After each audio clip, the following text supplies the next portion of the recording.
بانو قدسیہ 28 نومبر 1928 کو فیروزپور برطانوی ہندوستان میں زمیندار گھرانے میں پیدا ہوئیں۔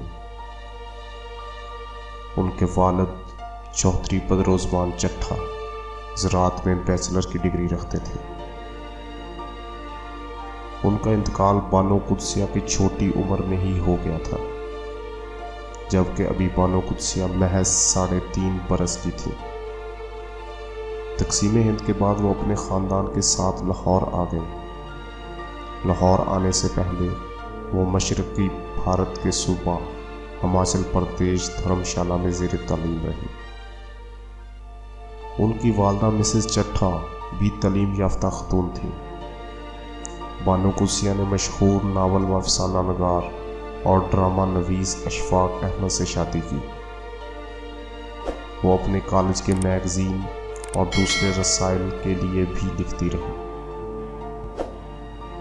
انہوں نے کنیڈ کالج برائے خواتین لاہور سے ریاضیات اور اقتصادیات میں گریجویشن کی۔ بعد ازاں انہوں نے 1951 میں گورنمنٹ کالج لاہور سے ایم اے اردو کی ڈگری حاصل کی۔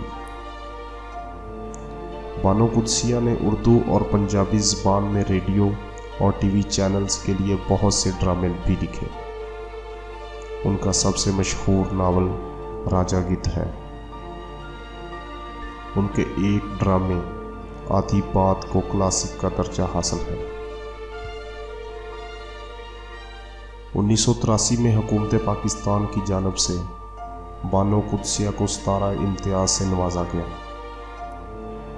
2010 میں دوبارہ حکومت پاکستان کی جانب سے ہلال امتیاز سے نوازا گیا، جبکہ 2012 میں کمال فن ایوارڈ سے نوازا گیا۔ 2016 میں انہیں اعزاز حیاتیات سے نوازا گیا۔ بانو قدسیہ 26 جنوری 2017 کو بعارضہ ذیل النفس لاہور کے اتفاق ہسپتال میں داخل کروایا گیا، جہاں وہ 10 روز زیر علاج رہیں۔ 4 فروری 2017 کو 88 برس کی عمر میں انتقال کر گئے۔ ان کی نماز جنازہ 5 فروری 2017 کو ماڈل ٹاؤن لاہور میں ادا کی گئی۔ امید کرتا ہوں کہ آپ کو ہماری ویڈیو پسند آئی ہوگی، تو دوستو اس ویڈیو کو لائک، شیئر اور چینل کو سبسکرائب کرنا مت بھولیں۔ شکریہ۔